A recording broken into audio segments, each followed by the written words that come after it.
বাঁকুড়ার গঙ্গাজল ঘাটি থেকে হুগলির চচুড়া সুকুমারের জীবন যুদ্ধটা সহজ ছিল না।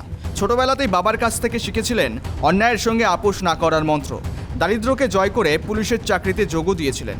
তার প্রকৃত লক্ষ্য অন্য, সমাজের মূল স্রোত থেকে হারিয়ে যাওয়া মানুষগুলোকে ফিরিয়ে আনা, অসহায় মানুষদের সেবা করে রাজ্যের বিভিন্ন প্রান্তে তাদের ঠিকানায় পৌঁছে দেওয়া থেকে শুরু করে কোভিড অতিমারিতে মানুষের পাশে দাঁড়ানো, সবটাতেই তিনি অগ্রগণ্য।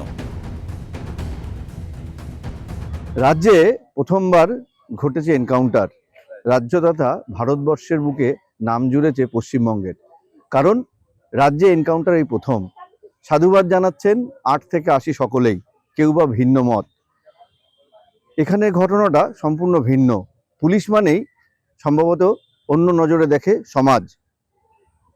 চুচুড়ার সুকুমার উপাধ্যায় চন্দননগর পুলিশ কমিশনারেটের অন্তর্গত এক পুলিশ কর্মী। তার জীবনীটা সম্পূর্ণ আলাদা। জন্মটা বাঁকুড়ায় হলেও কর্মজীবন এই মুহূর্তে চন্দননগর পুলিশ কমিশনারেটের। তিনি বারংবার একই কথা বলেন, সমাজের মূল স্রোতে ফেরানোটাই সাধারণ মানুষকে নিয়ে তার জীবনযাত্রা শুরু। তার উদাহরণ 1 থেকে 80 সকল সময় আমরা দেখেছি। সংখ্যাটা এখনো পর্যন্ত পরিষ্কার নয়, কারণ তিনি জানেন না এখনো পর্যন্ত কত মানুষকে সহযোগিতার হাত বাড়িয়ে দিয়েছেন। যারা পথের কোণে পড়ে থাকেন, যারা দিন আনতে দিন খান, যাদের অভাব নিত্যসঙ্গী, তাদের ত্রাতা হয়ে দাঁড়ান এই পুলিশ কর্মী সুকুমার উপাধ্যায়। তিনি বারংবার সোচ্চার হয়েছেন সমাজের বিরুদ্ধে। তিনি দেখিয়েছেন, পথ দেখিয়েছেন সাধারণ মানুষকে, যে এই সমস্ত মানুষদের পাশে থেকেও তাদেরকে কিন্তু মূল স্রোতে ফেরানো যায়।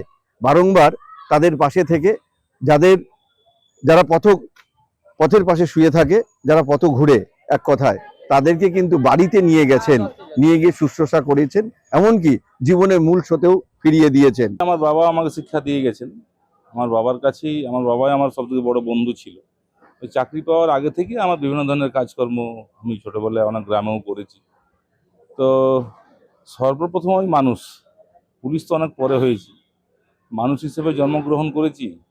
মানুষ হিসেবে কিছু সমাজের জন্য কাজ করা চেষ্টা করি সাধ্যমতো, নিজের সাধ্যের মধ্যে। অসহায় মানুষ, হয়তো কেউ পড়াশোনা করতে পারছে না, কেউ অসুস্থ, বা কেউ হারিয়ে গেছে।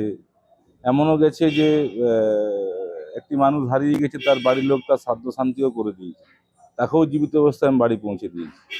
এমনও গেছে রাস্তায় ঘুমিয়ে আছে, তাকে তুলে নিয়ে আমি আমার নিজের ঘরে নিয়ে গেছি, তাকে সেবা শুশ্রূষা করেছি, রেখেছি, তার বাড়ির লোকের সঙ্গে যোগাযোগ করে তাকে তার বাড়িতে ফিরিয়ে দিয়েছি। অনেক ঘটনা আছে। সেই হিসাবে চেষ্টা করি যতটুকু মানুষ হিসেবে মানুষের পাশে দাঁড়ানো যায়। শুধুমাত্র আর্তের সেবাই নয়, তার কাজের পরিধি বিস্তৃত। 40-এর বেশি দৃষ্টিহীন পরিবারের সঙ্গে নিয়মিত যোগাযোগ রক্ষা করা, কিংবা বন্দে মাতারাম ভবনের সামনে সাহিত্য সম্রাট বঙ্কিমচন্দ্র চট্টোপাধ্যায়ের মূর্তি সংরক্ষণের দায়িত্ব নেওয়া, সুকুমার বাবুর কাছে প্রতিটি কাজই এক আবেগ। মানুষজনের মধ্যে কিছু দৃষ্টিহীন আমার দাদা ভাই বোনও আছে, তো সময় বিশেষে তাদের পাশে গিয়েও আমি দাঁড়াই। তাদের সুবিধা অসুবিধা আমার যতটুকু ক্ষমতার মধ্যে চেষ্টা করি। তাদেরকে নিয়ে কখনো ঘুরতেও বেরিয়ে যাই, তাদেরকে নিয়ে পুজোতেও ঘুরতে বার হই। তো এই সার্বিকভাবে চেষ্টা করি যতটুকু করা যায়। তারাতলায় গুদামে ধসে মৃতদের পরিবারের পাশে দাঁড়াতে নিজের একদিনের বেতন মুখ্যমন্ত্রী ত্রাণ তহবিলে তুলে দিয়ে সুকুমার বাবু আবারও বুঝিয়ে দিলেন ইউনিফর্মের ভেতরে এক দরদি মন বাস করে। এর আগেও প্রধানমন্ত্রী ত্রাণ তহবিলে আমার সাধ্যমতো কিছু টাকা পাঠিয়েছিলাম এর আগেও। এখন এই আমাদের বর্তমানে যে ঘটনাটা ঘটেছে আমার কাছে খুবই একটা বেদনাদায়ক ঘটনা। বহু মানুষ চাপা পড়ে মারা গেছে। তো সেই সূত্রে দেখলাম যে কেন্দ্রীয় সরকার এবং রাজ্য সরকার বিভিন্নভাবে সেই পরিবারগুলিকে সাহায্য করছে। মৃত্যুকে তার ফিরিয়ে আনা যাবে না, চরম ক্ষতি, কিন্তু তার পরিবারের পাশে দাঁড়ানোর জন্য সরকার বিভিন্ন রকম তাদের সাহায্য করছে। তো আমার মনে হলো যে আমি যদি সামান্য একটু হলেও তাদের পাশে দাঁড়াতে পারি, সেই ভাবনা থেকেই আমি আমার একদিনের বেতন মাননীয় মুখ্যমন্ত্রী শুভেন্দু অধিকারীর ত্রাণ তহবিলে পাঠিয়েছি। যখন বারুইপুরে পুলিশের এনকাউন্টার নিয়ে রাজ্য জুড়ে বিতর্ক, তখন সুকুমার বাবুর মতো পুলিশকর্মী প্রমাণ করে দিলেন পুলিশ মানেই শুধু শক্তি প্রদর্শন নয়, পুলিশ মানেই মানুষের ঢাল। বিবেকানন্দের সেই অমোঘ বাণী, জীবে প্রেম করে যেই জন সেই জন সেবিছে ঈশ্বর, তার কর্মকাণ্ডে যেন সার্থক, তার এই চলার পথ আরও মসৃণ হোক, এই কামনাই করছে সচেতন মহল। শুধু তিনি নন, তিনি যে কাজ করেন তার সাথে তার পরিবারও যুক্ত থাকেন। তার কথায়, বাবার অনুপ্রেরণায় আজকে আমি এই জায়গায়। আজ আমি পুলিশ কর্মী, আমার পকেটে 2টো পয়সা আছে, সেই পয়সা দিয়ে যদি সাধারণ মানুষকে মূল স্রোতে ফেরানো যায়, কাউকে সহযোগিতা করা যায়, তো আমি একবার না 100 বার করব।